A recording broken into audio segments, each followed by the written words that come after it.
desde el primer semestre del año 2008, hace 16 años atrás.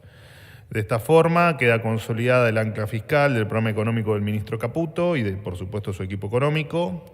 Incluso un mes que habitualmente los números siempre tienden a ser peor por un tema estacional, especialmente con el pago de aguinaldos y en nuestro caso, o en este momento en particular, por el incremento en términos reales de prestaciones de seguridad social y de gasto previsional. Así que, bueno, una muestra más de que en esta Argentina el equilibrio de las cuentas públicas es, como ya dijo el presidente, y lo repetimos hasta el hartazgo todos los funcionarios, es absolutamente innegociable.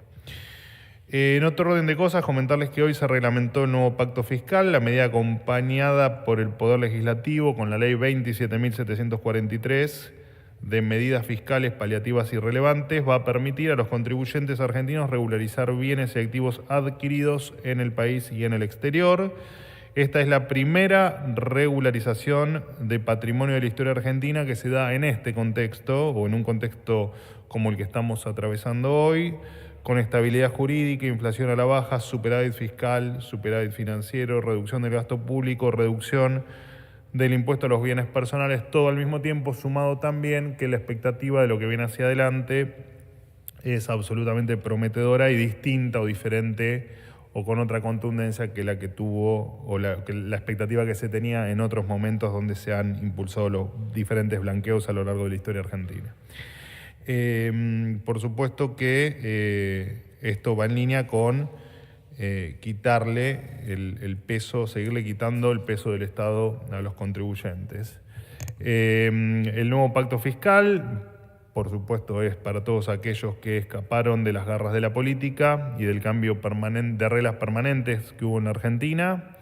Y es para todos aquellos que lo tuvieron que hacer en búsqueda de que efectivamente el Estado no se quede con sus patrimonios y que sus emprendimientos en muchos casos sean viables en otras latitudes.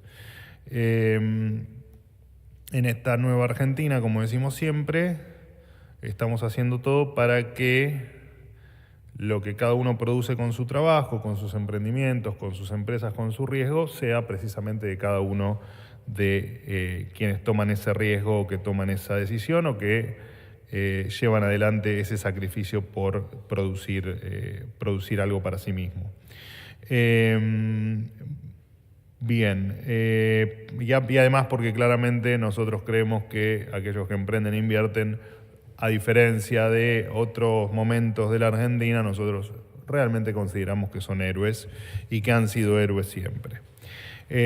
Solamente algunos detalles del pacto fiscal. La alícuota será del 0% hasta $100.000 y para montos mayores a estos $100.000 depositados en cuentas especiales que queden allí hasta el 31 de diciembre del 2025 o inviertan en determinados instrumentos financieros. Establecen que quienes adhieran no van a poder inscribirse en otros regímenes similares hasta el 2038. Por lo cual claramente es la última oportunidad que tienen para acceder a este tipo de beneficios, al menos en el corto y mediano plazo, y brinda previsibilidad a los contribuyentes, ya que quienes opten por adelantar el pago de bienes personales por 5 años o 4 si se adhieren al régimen de regularización, no se les va a poder aplicar alícuotas mayores por su patrimonio durante los periodos que se adelanten, lo que les da también, como decía recién, previsibilidad.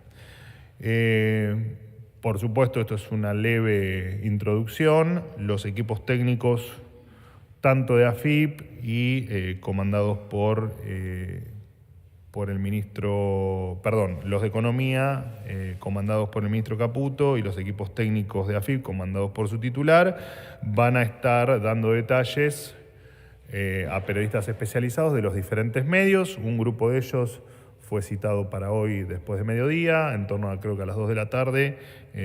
Yo voy a llegar un poquito tarde, pero también voy a estar presente, así que ahí empieza la explicación técnica para todos los que sean invitados, que quieran participar, lo van a poder hacer y despejar todas sus dudas. Por último, comentarles que el presidente participará del cierre del Congreso Judío Mundial y el Congreso Judío Latinoamericano sobre seguridad y antiterrorismo. Los presidentes de Uruguay y Paraguay son invitados del Congreso y como estarán en el país, ambos han solicitado una reunión con el presidente Milei. Los encuentros se van a dar, van a ser solamente sin acompañantes, digamos, entre los presidentes.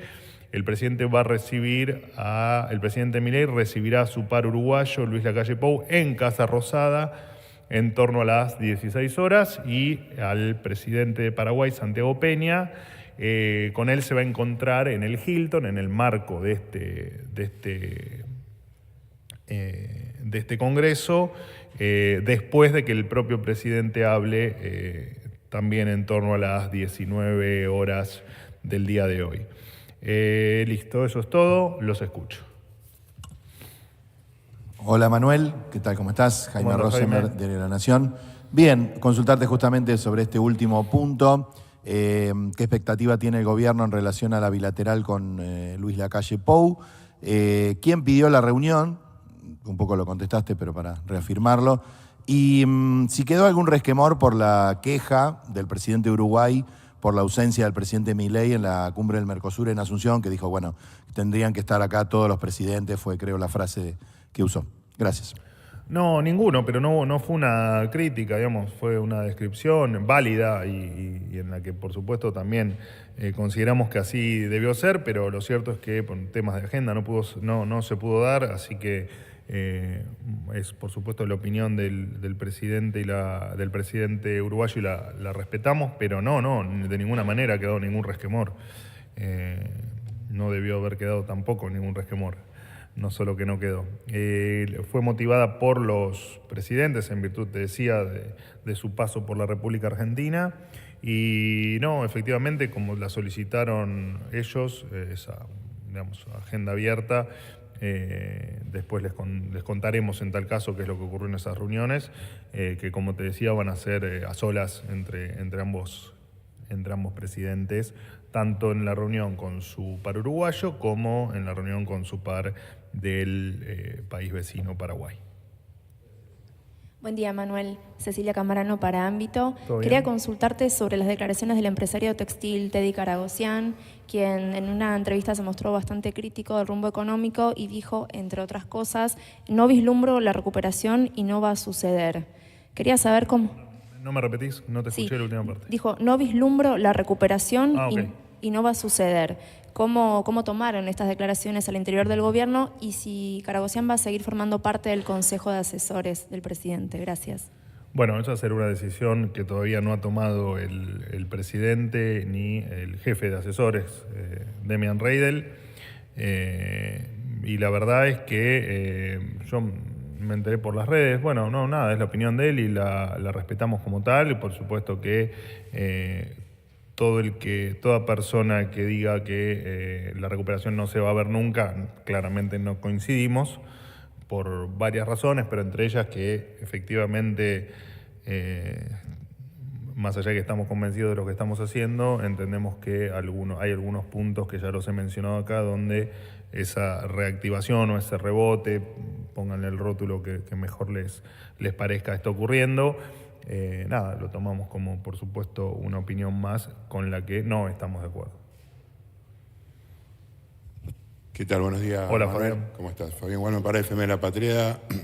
En el año 92 fue el atentado contra la Embajada de Israel, en el 94, del que se cumple mañana 30 años, contra la Embajada de la AMIA. En el año 95 voló la ciudad de Río Tercero, todos hechos durante el gobierno de Carlos Menem. Quería preguntarte, en aquel contexto se dio el alineamiento general de la Argentina con los Estados Unidos, si estos antecedentes en los cuales perdieron la vida muchísimos conciudadanos nos llevan de alguna manera a repensar esta alianza que trazaron nuevamente con Estados Unidos e Israel. Y por otro lado, preguntarte también, en lo que tiene que ver con la situación económica, si me permitís, se supo que, a través de terceros, que el ministro Caputo está pidiendo urgente una liquidación de dólares por parte de los sojeros porque las reservas se acaban y para sostener la política que decidió el gobierno pasado necesitan las divisas. ¿Qué opinión al respecto? Gracias. La primera pregunta, no. Y a la segunda pregunta, eso no es así. Estuve, de hecho, con el ministro Caputo el día de ayer en reunión de gabinete. Después estuve hablando con el ministro Caputo varias veces por teléfono por cuestiones técnicas, digamos, no por información periodística o por información para transmitirles a ustedes o que sea necesario transmitirles a ustedes. Y el ministro Caputo lejos está de tener preocupaciones más allá de lo cotidiano. Así que eso también es falso. Porque además el Banco Central ha tenido un mucho mejor desempeño del que se esperaba, del que se tenía previsto. Incluso creo que acá lo he comentado, febrero y en mitad de febrero hacia mitad de marzo se esperaba incluso que el Banco Central experimente una pérdida de reservas por cuestiones también estacionales y no ocurrió. Así que estamos más que, incluso, digamos, ha superado nuestras propias expectativas el desenvolvimiento de las reservas. Veníamos, no nos olvidemos, de reservas negativas en torno a los 12.000 millones de dólares. El Banco Central ha comprado cerca de 17.000, se ha hecho de unos 17.000 millones de dólares. Así que lejos está el ministro Caputo de tener alguna, siquiera molestia con el tema de la liquidación de divisas o de esta versión que me manifestás de que está desesperado, tal cual me manifestaste vos. Lejos está el ministro Caputo de estar desesperado. ¿Qué tal, Manuel? Buen día. Eduardo Menegazzi para Infobae. ¿Cómo andas? ¿Bien? Bien. La primera pregunta es respecto a la situación económica. El informe de la Unión Industrial Argentina indica que en mayo la producción industrial cayó un 14,3%. Vos marcaste recién el tema que estaban esperanzados con la reactivación y algunos signos positivos. Bueno, ¿cuál es la evaluación de estos números que dio la Unión Industrial? Y también referido un poco a la decisión que tomó la empresa Bridgestone de... decidió el concurso, llamar a un concurso preventivo de crisis.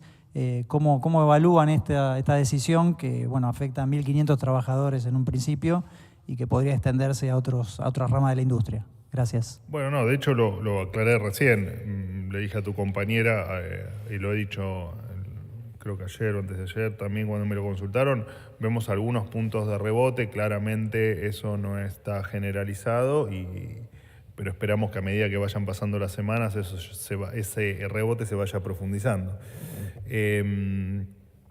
Eso por un lado. Por lo tanto, estos datos de mayo no tenemos mucho para agregar. Digamos, sabíamos que íbamos a pasar momentos complejos, incluso tanto lo sabíamos que lo anticipamos y se lo fuimos contando a ustedes a través de estos primeros 7 meses de gobierno. Y fuimos describiendo. Siempre recuerdo que les dije que marzo y abril iban a ser meses muy complejos y por supuesto es razonable que en mayo todavía los números que se conozcan en algunos rubros o en algunos sectores sean malos también. Por lo tanto, que esto incluso es respuesta también para el particular ejemplo que pusiste con respecto a la empresa que nombraste y es parte de te repito, es parte lamentablemente de las correcciones que se tuvieron que hacer en virtud del desastre que traíamos de la mochila que nos habían dejado como herencia y estamos tratando de corregir todo lo más rápido posible, con mucho trabajo ya hecho, por supuesto, con algunos, como les decía a tu compañera y a todos ustedes, con muchos puntos donde vemos rebote y donde esperamos que eso se siga profundizando y en definitiva lo que hacemos todos los días es trabajar para eso, ¿no? Para que esa recuperación en lo general llegue lo más rápido posible. Así que lo que me das no son más que datos que uno, más allá de que después podamos discutir el número y podamos discutir la metodología y podamos discutir todo, pero efectivamente no hay mucho para agregar porque sabíamos que iban a ser meses complejos, especialmente en algunos rubros determinados como el que estás mencionando. Última pregunta. Estela. Sí, buenos días, Manuel. Estela Gárnica, de A24. Bien. Preguntarte si el presidente Javier Milei recibió nuevas amenazas en las últimas horas, si podés definir concretamente en qué caso, qué grado de gravedad evalúa el gobierno y si en ese marco se declaró alerta máxima en seguridad, sobre todo teniendo en cuenta que estamos a horas del 30 aniversario del atentado contra la AMIA, que la semana pasada la organización terrorista Hamas realizó una advertencia pública al gobierno de Argentina que se retracte de haberla declarado como organización terrorista y que hoy justamente se desarrolla el Congreso Judío Mundial en Buenos Aires, ¿no?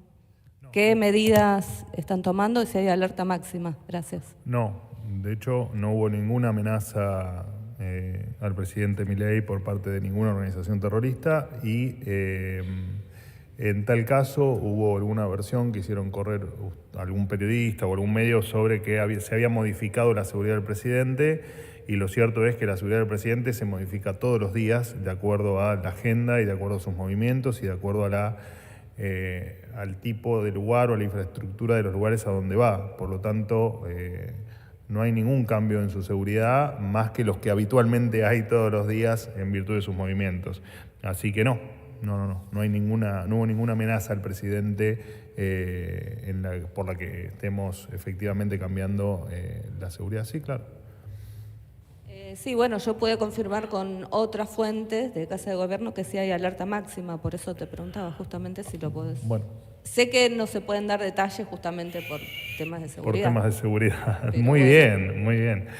No hubo, te repito lo que te dije, ni hubo una amenaza de la organización terrorista tal como algunos trascendieron ayer, ni hubo ningún cambio en la seguridad de presidencia. De hecho, yo hablé con el titular de Casa Militar para confirmar efectivamente o desmentir lo que ustedes estaban, no ustedes, sino algunos medios o algunos colegas de ustedes estaban transmitiendo, y efectivamente no hubo ningún cambio en la seguridad del presidente, más allá, repito, de los cambios que hay todos los días en cantidad de efectivos y en el operativo que lo traslada, en lo que se le llama la cápsula, y en las tareas, lo que le llaman el adelantado, digamos, cuando se va antes a un lugar, a verificar un lugar donde va a estar el presidente presente, que puede variar la dinámica de la seguridad, pero eso no implica que haya habido algún cambio de fondo en la seguridad del presidente. Listo. Bueno, pero cada vez que el presidente tiene un acto, por ejemplo, yo recuerdo el acto en el CENARD, donde la seguridad fue mucho mayor que en otros lugares y no significó absolutamente nada, era simplemente porque era un lugar mucho más abierto, donde el presidente estaba mucho más expuesto a que le pueda ocurrir algo, digamos, según la visión de Casa Militar y en tal caso de custodia presidencial, pero eso no implica que se haya tomado ningún cambio en las medidas que, te repito, todos los días se toman con la seguridad del presidente de la Nación. ¿Listo? Gracias.